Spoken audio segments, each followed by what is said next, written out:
Nigerians, let's talk.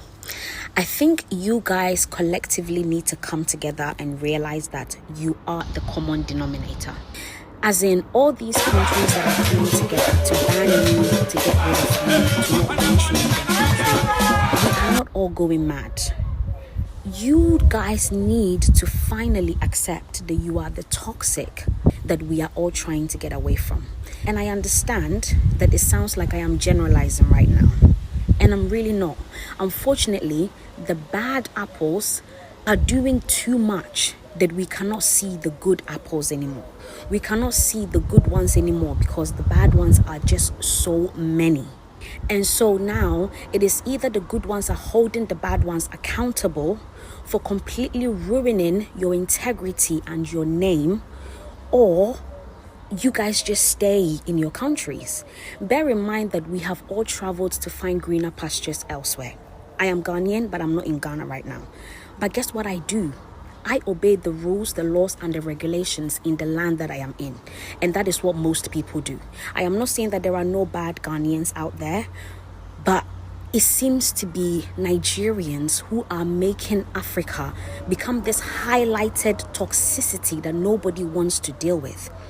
You have now been banned from Dubai, America, South Africa, and Ghanaians are now trying to get rid of you guys. You cannot go into somebody else's land and try to assert your dominance through arrogance. Just because you're the loudest in the room doesn't mean that you are right.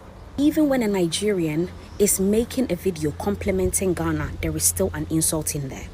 Small Ghana, come and see how their currency holds so much value. Small Ghana, come and see how you can go outside without feeling any threat of being kidnapped. Small Ghana, come and see how there is electricity anywhere. Even in your compliments, it is still rooted in insults and arrogance and disrespect. You want to look down on everybody else around you, and I seriously don't know who accredited you with the certification of Giants of Africa, but it has really gone into a lot of your heads where you literally, some of you feel like you are giants. Do you know what you are giants of? You are giants of corruption. You are giants of crime. You are giants of mass prostitution. You are giants of rituals. You are not giants of anything that is good. For me, it is the arrogance. It is the arrogance of Nigerians when you work with them, when you befriend them, the way they will treat you. It is always so disgusting and appalling. And I see why when you guys come to Ghana, you are always so overwhelmed with how peaceful and how friendly we are, because you're not used to it, even within your own country. That Igbo man is saying that he wants to build his own kingdom. Now, if you want to build your own kingdom and you're building it for all Nigerians, I could possibly understand. But even on somebody else's land, you want to bring segregation. How can you possibly say that you're building a kingdom, but not for Nigerians, just for Igbos? And you know what I found out the other day? That even in the Igbo tribe, they don't let women buy lands within their lands. If a woman wants to buy a land in the Igbo tribe, she has to either take her husband, her brother, her son, or an uncle. You guys don't even respect women as humans enough to even sell them any of your lands. But you want to come into somebody's country, buy lands, and then later on refuse women, a country that is quite literally called Mother Ghana. Do you know how much women are respected in Ghana? Crime rates have gone up, prostitution has gone up, everything that is bad is going up in Ghana now. And I think that is part of the agenda. Because you guys are suffering so much in your country, you are trying to take it everywhere else that you go, so we can all be put into one pot as Africa is bad all the time. We can't deal with it anymore. I don't know if there is a thing as Nigerian fatigue, but we are all suffering it at this point. And the fact that there are so many of you still under people's comment sections being so hateful, being so prideful, being so arrogant. Oh, Davido can even buy Ghana if you want. Small Ghana that is literally the size of Lagos. Small Ghana. Let me give Davido an assignment. A few days ago, a lady said she went to lectures in a university, by the way, a place where people are getting degrees upon degrees. It was raining and everybody in that class had an umbrella. She had to delete the video because I'm pretty sure the university called and threatened her. They all had umbrellas because rain was literally falling on them in a university. Kindergarten cry in Ghana, they have roof.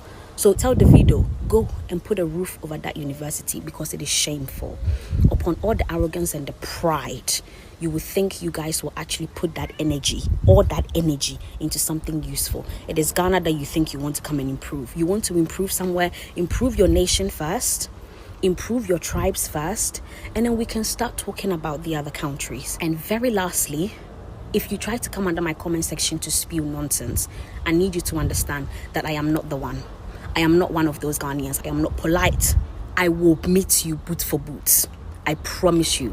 Whatever comments you make, I will give it back to you. And I give permission to every other country that cannot stand you guys to also come for you. Anyway, so let's be respectful, let's be nice, and let's have fun. All right? Alrighty. Bye-bye. Second thing, for the Ghanaian leaders and sub-leaders that greed has literally filled your soul and your heart, that you are willing to sell your birthright and the birthright of your children. I need you to understand, and understand very clearly. This is what happened years and years ago. And the white man came to Africa, took everything away from us, and we haven't been able to recover from it. If you have taken money from anybody and sold any proportion of land that is too much, you better find that money and give it to them. By the 19th of July, you better give them back a refund. And if you have spent it on side checks and expensive this and that, you will vomit that money out, because we are so tired of bad leaders. And the thing is, you don't even understand what you're doing. Oh, in the end, I will not be here, and so what do I care? Your children will be here though. Your grandchildren will be here though. You always want to sell whatever we have to the highest bidder, without thinking 20 years, 50 years, 100 years from now, where are my children going to be? So if you are a leader in Ghana and you are selling our birthright, you better cough out that money, because we have had enough of your greed. And the last thing, the women that you keep opening your legs for any Tom, Dick and Harry, in fact, any Emeka, Tochukwu, Oluwafemi, listen, if it is too late for you and you've given birth to a Nigerian child, it's too late for you. But anyone that hasn't opened their legs for any Nigerian man, don't. When I got to the marital age, one of the things that I was told by my family members, in fact, do not bring any Nigerian into this house. And the older I get, the more I realize why. You can go to the remotes of Ireland.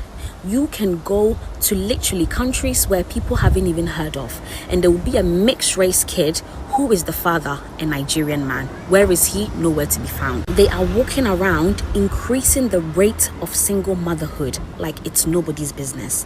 Go to Poland, you will see somebody, their father is a Nigerian. Go to Yemen.